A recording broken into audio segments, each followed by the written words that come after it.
दोस्तों, कहा जाता है कि इंतज़ार मत कीजिए, सही समय कभी नहीं आता है, क्योंकि जो समय हमारे पास होता है वही समय हमारे लिए सही होता है।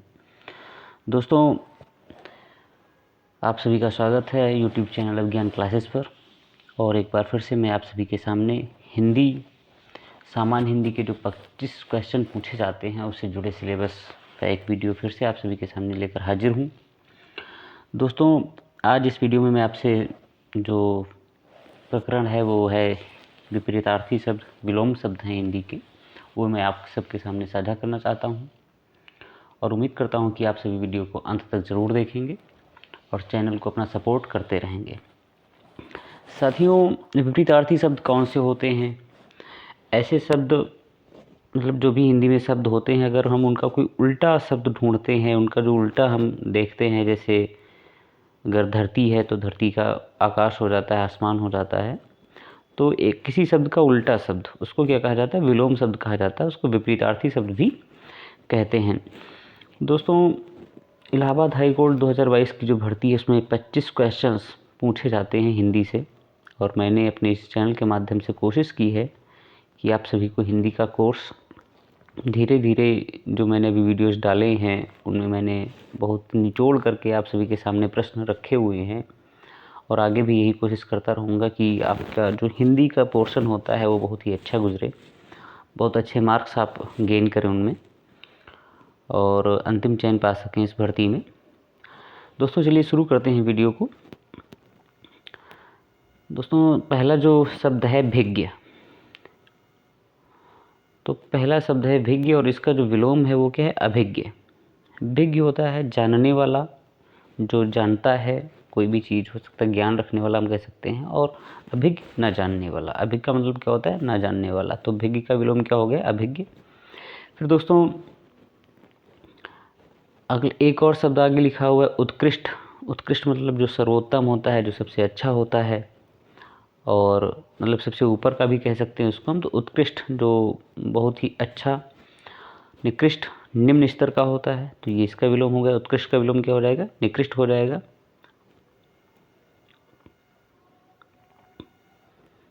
दोस्तों, फिर अगला शब्द है क्षणिक। क्या है? क्षणिक मतलब जो क्षण भर के लिए रहने वाला हो, क्षण भर के लिए रहने वाला हो, उसको क्षणिक कहते हैं। और क्षणिक का विलोम क्या होगा? शाश्वत। शाश्वत जो सदियों से चला आ रहा है, जो निरंतर मतलब बहुत पुरातन समय से चला आ रहा है, जो कभी खत्म भी नहीं होने वाला है, जो आगे भी रहेगा, वो शाश्वत है। क्षणिक और क्षणिक का विलोम क्या हो जाएगा? शाश्वत हो जाएगा। फिर संकीर्ण की बात करते हैं तो संकीर्ण का विलोम क्या है? विस्तीर्ण। एक विस्तीर्ण हो गया और विकीर्ण भी है, तो ये दोनों में से कहीं ना कहीं एक आपको मिल ही जाता है। अगर विस्तीर्ण है तो विस्तीर्ण आपका विकल्प सही होगा, और अगर विकीर्ण है तो विकीर्ण विकल्प आपका जो विकल्प होगा वो बिल्कुल सही होगा। दोस्तों, मैंने कोशिश की है कि इसमें कम से कम जो मैंने शब्द रखे हुए हैं, और ये बिल्कुल एक मक्खन के जैसे मैंने आप सभी के सामने रखे हुए हैं। उम्मीद करता हूँ कि आप इन्हीं में से आपको कोई ना कोई शब्द ज़रूर मिलेगा, और आपके 1 से 2 नंबर जो भी प्रश्न आते हैं इससे जुड़े हुए, आप सभी उनको 100% कर पाएंगे। दोस्तों, अगला जो शब्द है नश्वर। नश्वर का विलोम क्या होगा? चिरंतन होता है। क्या होता है? चिरंतन होता है। इसी तरह शुष्क है। शुष्क का विलोम क्या होगा? आर्द्र। शुष्क मतलब सूखा हुआ, आर्द्र मतलब जो नम हो, जिसमें थोड़ी आर्द्रता हो, नमी हो, उसको आर्द्र कहते हैं। फिर दोस्तों, आगे है उन्मूलन। उन्मूलन को कहते हैं जड़ से उखाड़ फेंकना भी कहते हैं, जड़ से उखाड़ना कहते हैं। किसी की जड़ों को हम मिटा दें बिल्कुल, तो वो हमने क्या कर दिया? उसका इरेडिकेशन कर दिया, उन्मूलन कर दिया। और अगर हम किसी चीज़ को रोप देते हैं, किसी चीज़ को उगाते हैं, तो वो हमारा क्या हो जाता है? रोपण हो जाता है। किसी चीज़ को नए तरीके से मतलब नए सिरे से हम शुरू करते हैं, वो रोपण हो जाता है। तो उन्मूलन का विलोम क्या हो जाएगा? रोपण हो जाएगा। आप सभी को ये जो विलोम शब्द है मैं व्याख्या सहित समझाने वाला हूँ, व्याख्या सहित समझा रहा हूँ। उम्मीद करता हूँ कि आप सभी एक बार इनको याद कर पाएंगे, और उसके बाद ये आपके साथ हमेशा रहने वाले हैं, कभी आप भूलेंगे नहीं। दोस्तों, फिर है तृष्णा। तृष्णा का क्या होगा? वितृष्णा होगा। क्या होगा? वितृष्णा विलोम होगा। फिर है दोस्तों उन्मीलन। क्या है? उन्मीलन। उन्मीलन का विलोम क्या होता है? निमीलन होता है। अब उन्मीलन क्या होता है? निमीलन क्या होता है? तो उन्मीलन दोस्तों है कि अगर हम पलक झपकाना जो होता है तो पलकों को झपकाना, ये उन्मीलन है, निमीलन पलकों को खोल देना, मतलब ये खोलना और बंद करना दोनों इससे जुड़े हुए हैं, उन्मीलन और निमीलन। फिर दोस्तों अगला शब्द है सामिश। सामिश का विलोम क्या होगा? निरामिष होगा। बहुत ही ज़्यादा बार पूछा जाने वाला, मतलब ये सारे शब्द लगभग हैं, ये बहुत कई बार पूछे गए हैं, बहुत सारी एक दिवसीय परीक्षाओं में पूछे गए हैं, चाहे हाईकोर्ट की परीक्षाएं रही हों जो विगत वर्षों में हुई हैं, चाहे पेट की परीक्षाएं रही हों, या यूपी SSC से जुड़ी और भी कई सारी परीक्षाएं हैं, जूनियर असिस्टेंट रहा हो, या इनमें ये पूछे जाते रहे हैं। तो सामिश का विलोम क्या होगा? निरामिष। सामिश क्या होता है? जो मांस से युक्त होता है, मतलब या तो फिर हम ऐसे भी कह सकते हैं जो मांस युक्त भोजन करने वाला हो उसको भी सामिश कहते हैं, और इसका उल्टा क्या हो जाएगा? निरामिष हो जाएगा, जो मांस युक्त भोजन नहीं करता है। ठीक है दोस्तों, तो वो निरामिष है और सामिश हो गया। सामिश मांस युक्त भोजन करने वाला, या जिसमें मांस जो मांस से मिला हो, जिसमें मांस मिला हो ऐसे कह सकते हैं, और निरामिष जो मांस रहित हो। फिर है जड़। तो जहाँ पर जड़ का मतलब है दोस्तों जो मतलब कहीं किसी एक जगह पर फिक्स हो जाता है, जड़ मतलब स्थिर हो जाता है, उसको जड़ कहते हैं। चेतन इसका उल्टा हो जाएगा। फिर है पाश्चात्य। पाश्चात्य का मतलब जो पश्चिम से संबंधित है उसको हम पाश्चात्य कहते हैं, और पौवार्थ या पौरस्त्य जो पूर्व से संबंधित है, पूर्व दिशा से संबंधित है, वो पौरस्त्य हो जाएगा। जैसे हमारे तरफ, हमारे पश्चिम की तरफ हमारे जो सब कॉन्टिनेंट है इंडिया, हमारा जो देश है उसके पश्चिम तरफ यूरोप है, तो वो वहाँ की जो सभ्यता है वो हमारे लिए क्या होगी? पाश्चात्य सभ्यता होगी, और उनके लिए हम क्या हो गए? वो पौरस्त्य हो गए या पौवार्त्य हो गए। दोस्तों बढ़ते हैं अगले शब्दों की तरफ। अगला शब्द है कृत्रिम, मतलब आर्टिफिशियल, जो ह्यूमन मेड होता है, मनुष्य के द्वारा बनाए गए हैं। और प्राकृतिक, जो नेचुरल हैं, जो नेचर के द्वारा बनाए गए, प्राकृतिक हैं। फिर ग्रस्त। ग्रस्त का मतलब किसी के ऊपर ग्रास लगना, मतलब किसी ने आपको कब्जे में कर लिया या हमें कब्जे में कर लिया, तो ग्रस्त हैं उससे।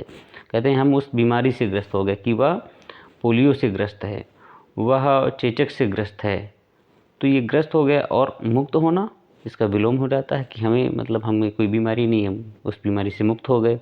तो ग्रस्त और मुक्त ये एक दूसरे के विलोम शब्द हैं। फिर दोस्तों अगला शब्द है उपेक्षा। उपेक्षा का मतलब होता है अवहेलना करना, इग्नोर करना, नेग्लेक्ट करना। तो उपेक्षा का एक्सपेक्ट करना, अपेक्षा। उपेक्षा का क्या हो जाएगा विलोम? अपेक्षा हो जाएगा। फिर विधवा, और विधवा का विलोम सधवा। ठीक है दोस्तों अगले जो शब्द हैं उसमें है आविर्भाव और तिरोभाव। आविर्भाव है और तिरोभाव। तो आविर्भाव का मतलब होता है प्रकट होना, दिखाई पड़ना। तिरोभाव का मतलब प्रकट ना होना। ये शब्द ऐसे हैं। फिर अगला शब्द है दोस्तों संयोग। संयोग का विलोम क्या होगा? वियोग। संयोग का मतलब मिलन होता है, वियोग का मतलब बिछड़ना होता है। खंडन, खंडन का मतलब मंडन। फिर जंगम की बात करते हैं तो जंगम का स्थावर। जंगम का क्या होता है? स्थावर विलोम होता है। फिर अगला शब्द है दोस्तों भूगोल। अगला शब्द क्या है? भूगोल।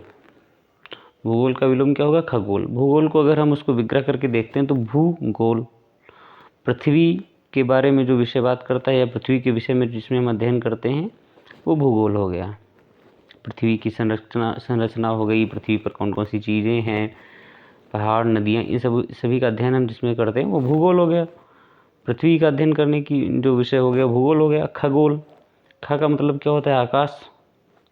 तो खगोल आकाश संबंधित जो संरचना है या जो भी संघटक पाए जाते हैं उनके अगर हम अध्ययन करते हैं तो किस विषय के अंतर्गत करते हैं? वो खगोल के अंतर्गत करते हैं। तो भूगोल का क्या हो जाएगा? खगोल हो जाएगा। भू का उल्टा क्या होता है? ख होता है। भू का मतलब पृथ्वी होता है, ख का मतलब आकाश होता है, तो भूगोल का उल्टा खगोल हो जाएगा। सिंपल सा है दोस्तों।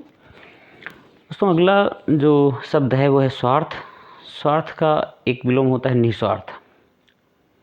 सेल्फिश मतलब जिसको कहते हैं, तो स्वार्थ का निस्वार्थ होता है और एक परमार्थ भी होता है। मतलब स्वार्थ होता है अपने लाभ के लिए, अपने अर्थ के लिए, अपने हित के लिए चीज़ों को करना। निस्वार्थ मतलब बिना किसी अपने अर्थ के, मतलब हमारा उसमें कोई हित नहीं है, हमारा कोई लाभ नहीं है, ऐसी चीज़ों को करना, वो निस्वार्थ होता है। या परमार्थ, परम का मतलब हो जाता है संसार या लोक, तो लोगों के लिए करना, मतलब संसार के हित में करना, वो क्या हो जाता है? परमार्थ हो जाता है। समाज के हित में करना, ऐसे कह सकते हैं। ठीक है दोस्तों। फिर है अवर। अवर का उल्टा क्या होता है? प्रवर होता है। अवर का मतलब होता है अधीनस्थ, कनिष्ठ, और प्रवर का मतलब वरिष्ठ या बड़ा। ये हम ऐसे जान सकते हैं कि यूपीपीसीएस जो यूपीपीएससी है वो दो तरह की परीक्षाएं करवाता है। एक तो उसका लोअर का फॉर्म आता है जिसका अवर अधीनस्थ कहा जाता है, अवर कहा जाता है, अधीनस्थ कहा जाता है, और एक उसका अपर का फॉर्म आता है। ऐसे समझ सकते हैं इनको हम। अथ का अर्थ होता है प्रारंभ करना, और इति का अर्थ क्या होता है? अंत होना। कोई चैप्टर है, अगर हम उसका प्रारंभ कर रहे हैं, शुरुआत कर रहे हैं, तो हम अथ होता है, और इति, ये दोनों संस्कृत से जुड़े हुए शब्द हैं। और इत जब चैप्टर का समापन होता है, पाठ का समापन होता है, तो वो इति हो गया, मतलब समाप्ति हो गई इसकी। ठीक है। अल्पज्ञ दोस्तों, इसमें समझ लीजिएगा जो अल्पज्ञ है, ज्ञा का मतलब होता है जानना, अल्प का मतलब होता है कम, कम जानने वाला, ज्ञा का मतलब जानने वाला, अल्प का मतलब कम, कम जानने वाले को हम क्या कहते हैं? अल्पज्ञ कहते हैं। क्या कहते हैं? अल्पज्ञ कहते हैं। और जो ज़्यादा जानता है, बहुत ज्ञा जानने वाला, जो बहुत जानने वाला है, उसको हम बहुज्ञ कहते हैं। तो अल्पज्ञ का उल्टा क्या हो जाएगा? बहुज्ञ हो जाएगा, विपरीतार्थी बहुज्ञ हो जाएगा। उम्मीद कर रहा हूँ दोस्तों ये सब आपकी समझ में आ रहा होगा। अगर आपको चैनल से संबंधित कोई सुझाव और कोई भी बात कहनी तो आप कमेंट सेक्शन में जाकर के अपनी बात को कह सकते हैं। और उम्मीद करता हूं दोस्तों जैसा कि प्यार आप सभी दे रहे हैं वैसा ही प्यार हमारे चैनल को देते रहेंगे, हमें सपोर्ट करते रहेंगे। दोस्तों अगला शब्द है कृतज्ञ। कृतज्ञ का मतलब क्या होता है? उल्टा क्या होता है? कृतज्ञ होता है। कृतज्ञ का मतलब होता है कि हम अगर मतलब आभारी होना, कि अगर हमारे फेवर में कोई काम कर रहा है, कोई हमारा मतलब है, कोई हमारा काम है किसी से और वो हमारे लिए काम कर देता है, तो हम उसके क्या हो जाते हैं? कृतज्ञ हो जाते हैं, आभारी हो जाते हैं। और उसने मेरे लिए काम किया, हमारे लिए काम किया, लेकिन हम उसको आभार तक नहीं ज्ञापित कर पाते हैं, तो हम क्या हैं? कृतज्ञ हैं, मतलब हमने उससे बोलना छोड़ दिया। तो ये कृतज्ञ का उल्टा क्या हो जाता है? कृतज्ञ हो जाता है। फिर है दोस्तों अर्वाचीन। और अर्वाचीन का अर्थ क्या होता है? आधुनिक होता है। क्या होता है? आधुनिक होता है। अर्वाचीन का अर्थ क्या होगा? आधुनिक होता है। और इसका उल्टा क्या हो जाएगा? प्राचीन हो जाएगा। तो अर्वाचीन आधुनिक और प्राचीन। स्वजाति अपनी जाति से संबंधित है, विजाति जो अपनी जाति से संबंधित नहीं, अपनी जाति से अलग है। वी का मतलब अलग से भी हो जाता है। आवर्तक मतलब बार बार होने वाला, एक फ्रीक्वेंसी में, ये साइंस से विज्ञान से जुड़ा हुआ शब्द हम कह सकते हैं। तो आवर्तक का मतलब है बार बार होने वाला, विवर्तक जो बार बार घटना ना हो, इसका विलोम हो गया। फिर अमावस्या। अमावस्या कौन सा दिन होता है? अमावस्या को जो चांद होता है वो निकलता नहीं है, अंधेरा रहता है, अंधेरी रात होती है। और पूर्णिमा, उस दिन फुल मून डे इसको कहा जाता है, उस दिन पूरा चांद निकलता है। और अमावस्या को पूरा चांद मतलब चांद निकलता ही नहीं है। तो अमावस्या का उल्टा क्या होगा? पूर्णिमा होगा। तो ये महीने में एक बार अमावस्या पड़ती है और महीने में एक बार पूर्णिमा हो जाती है दोस्तों फिर अगला शब्द है मूक। क्या है? मूक मतलब शांत रहने वाला, मौन रहने वाला। और एक होता है वाचाल। मूक मतलब कम बोलने वाले भी कहते हैं कहीं कहीं, तो मूक का उल्टा वाचाल। आहूत जो बुलाया गया हो, और अनाहुत जो बुलाया ना गया हो। शादियों का सीज़न आने वाला है, तो बहुत सारे लोग हैं जो जानते हैं कि हम जाएंगे यहाँ पे तो हमें ऐसे मिलेगा खाने को, तो अब होते हैं। और स्टूडेंट लाइफ में भी ऐसा होता है कि बिना बुलाए लोग पहुँच जाते हैं, हमने भी किया हुआ है। और जो जुड़े हुए हैं, शहर में रहते हैं, अपनी तैयारियों के लिए रूम लेकर के रह रहे हैं, कमरे लेकर के किराए से रह रहे हैं, तो सोचते हैं कि चलिए पास में अगर कहीं है तो अनाहूत होकर के मतलब बिना बुलाए ही शादी पार्टी अटेंड कर लेते हैं। आहूत इसका उल्टा होगा, जिसको बुलाया जाता है, बुलाया हुआ। फिर अनुरक्त, और उसका उल्टा क्या होगा दोस्तों? विरक्त होगा। क्या होगा? विरक्त होगा। ये जो लिखा हुआ है ये थोड़ा मिसटाइप हो गया है, तो अनुरक्त का उल्टा क्या होगा? विरक्त होगा। अनुरक्त मतलब जो अनुरागी हो, ज़्यादा अनुराग दिखा रहा हो, और विरक्त जिसके अंदर अनुराग ना रहा हो। फिर दोस्तों है जारज।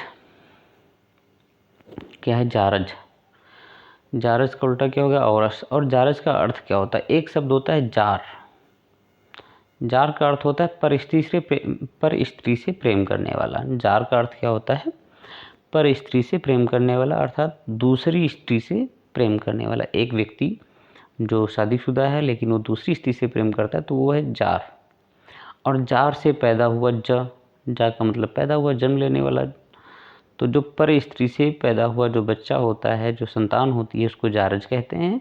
और उसका उल्टा औरस होता है, ये वैध संतान होती है, ये स्व स्त्री से पैदा की गई संतान होती है। तो जारज का उल्टा क्या होगा? औरस होगा। दोस्तों फिर अनुराग, जैसे कि ऊपर लिखा होता है अनुरक्त, वैसे ही अनुरक्त का था विरक्त, तो अनुराग का क्या हो जाएगा? विराग हो जाएगा। फिर अगला शब्द है संश्लेषण।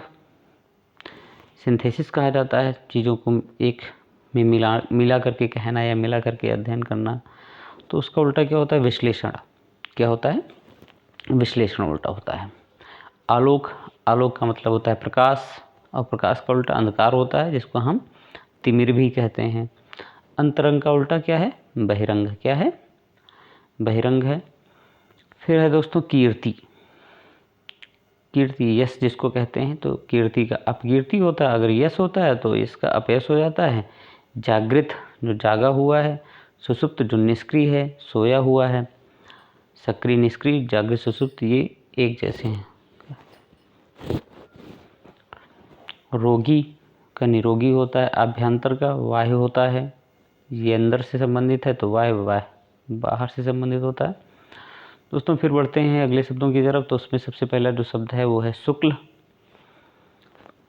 शुक्ल और कृष्ण, महीने में 2 पक्ष, हिंदी जो माह होता है उसमें 2 पक्ष होते हैं। एक तो शुक्ल पक्ष होता है, एक कृष्ण पक्ष होता है। शुक्ल पक्ष जो उजली रातें होती हैं, जिनमें उजाला होता है, और कृष्ण पक्ष जो अंधियारा वाला पक्ष होता है, पखवाड़ा होता है, उसको कृष्ण पक्ष कहा जाता है।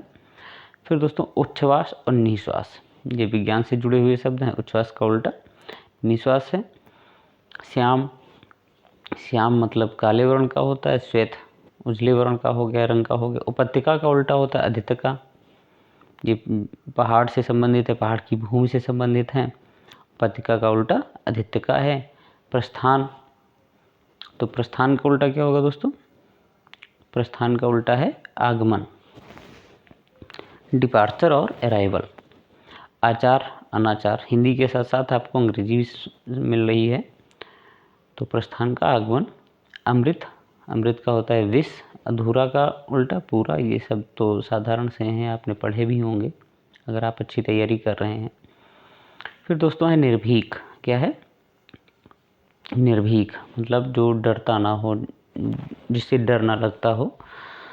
उसका उल्टा क्या होता है? भीर, जो डरा हुआ सा हो, सहमा सा हो। अनुलोम, अनुलोम का अनुलोम प्रतिलोम हो जाता है।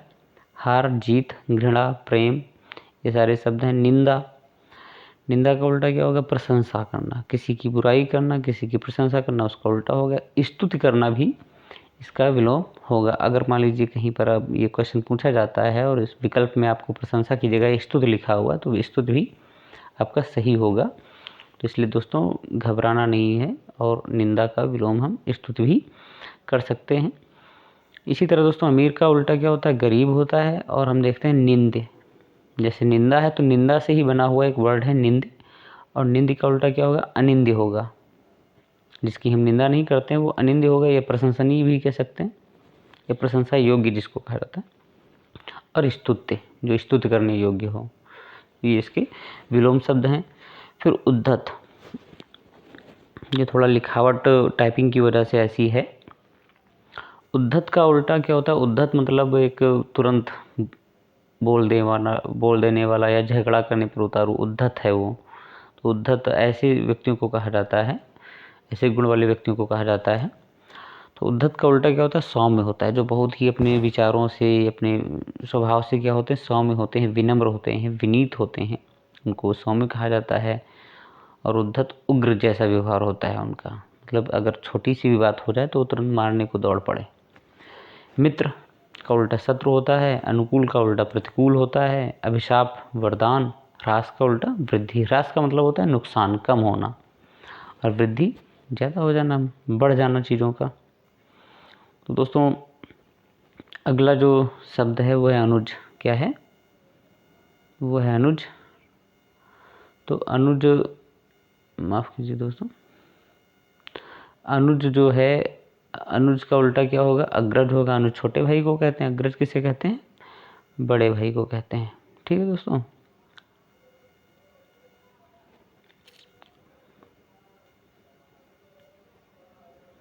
तो अगला जो वर्ड है वो है सापेक्ष। सापेक्ष का उल्टा क्या होगा? निरपेक्ष होगा। सापेक्ष का उल्टा निरपेक्ष होगा। ठीक है दोस्तों। फिर आगे बढ़ते हैं सगुण। सगुण का उल्टा क्या होगा? निर्गुण होगा। सगुण, निर्गुण। मुख्य, मुख्य का मतलब होता है प्राथमिक। मुख्य कह सकते हैं। गौड़ मतलब द्वितीयक होता है, जो दूसरे नंबर पे आता है। राजा का उल्टा प्रजा होता है। स्थिर का उल्टा स्थिर होता है। इसी तरह दोस्तों और भी शब्द हैं आगे। उत्तर, उत्तर की जो विलोम है, एक तो प्रश्न होता है, प्रश्नोत्तर होता है। एक दक्षिण दिशा, अगर उत्तर दिशा को पूछा जा रहा है तो दक्षिण दिशा होगा। इनमें दो में से आपको एक ही विकल्प मिलेगा और आप किसी एक को टिक कर सकते हैं। सूक्ष्म, जो सबसे छोटा है। स्थूल, तो थोड़ा उसका काया में बड़ा है, शरीर के सबसे बड़ा है, उसको स्थूल कहते हैं। उत्थान मतलब प्रोग्रेसिव एक तरीके से कह सकते हैं। और उत्थान का उल्टा क्या होता है? पतन होता है। महात्मा, दुरात्मा होता है। नीरस, जिसमें कोई रस ना हो, डल सा हो, बोरिंग सा हो। रोचक, इंटरेस्टिंग, इसका उल्टा होता है। व्यष्टि और समष्टि, व्यष्टि और समष्टि। फिर दोस्तों आगे बढ़ते हैं लाभप्रद। लाभप्रद का उल्टा हानिप्रद होगा। क्या होगा? हानिप्रद होगा। आगामी का उल्टा पश्चगामी होता है। आगामी मतलब आगे चलने वाला, पश्चगामी पीछे चलने वाला। तामसिक, जो तमस से संबंधित हो या तामसिक, तामसिक प्रवृत्तियों वाला हो, उसको तामसिक कहते हैं। और सात्विक, जो सादा भोजन करने वाला या सादा जीवन जीने वाला, उसको हम सात्विक कहते हैं। आध्यात्मिक, जो आध्यात्म से जुड़ा हुआ है, जो अपने धर्म से जुड़ा हुआ है, आध्यात्मिक कहते हैं। भौतिक, जो संसार की चीज़ें हैं उसके बारे में जानकारी रखने वाला, उससे जुड़ा हुआ है, उनमें यकीन करने वाला है, तो उसको हम भौतिक कहते हैं। जो सांसारिक चीज़ों में यकीन करता है, सांसारिक वस्तुओं में यकीन करता है, उसको भौतिक कहते हैं। और जो आध्यात्म में यकीन करने वाला है, ईश्वर में यकीन करने वाला है, अपने धर्म में यकीन करने वाला होता है, उसको आध्यात्मिक कहते हैं दोस्तों। तो दोस्तों ये कुछ विलोम शब्द थे और जो मैंने अपनी इस वीडियो में कंपाइल किए, संग्रह किए आपके लिए। उम्मीद करता हूँ कि आपको इस वीडियो से जो भी जानकारी है वो आपके लिए हेल्पफुल होगी, बहुत ही सहायक होगी परीक्षा में। ऐसे ही वीडियोस पाने के लिए आप हमारे इस चैनल से जुड़े रहिएगा। अगर आप हमारे चैनल पर अभी नए हैं तो चैनल को सब्सक्राइब ज़रूर कीजिएगा दोस्तों, क्योंकि मैंने अभी तक एक कोशिश की है और मैं आगे भी कोशिश करता रहूँगा कि आपको एक फ्री स्टडी मटेरियल और अच्छा स्टडी मटेरियल अपने इस चैनल के लिए आपको प्रोवाइड करा सकूँ इलाहाबाद हाई कोर्ट के लिए, और जिससे कि आप इलाहाबाद हाई कोर्ट का जो एग्ज़ाम है उसको आसानी से पास कर सकें और जो अपने सपने हैं अपने सपनों को साकार कर सकें। तो दोस्तों इन्हीं शुभकामनाओं के साथ नमस्कार और जय हिंद।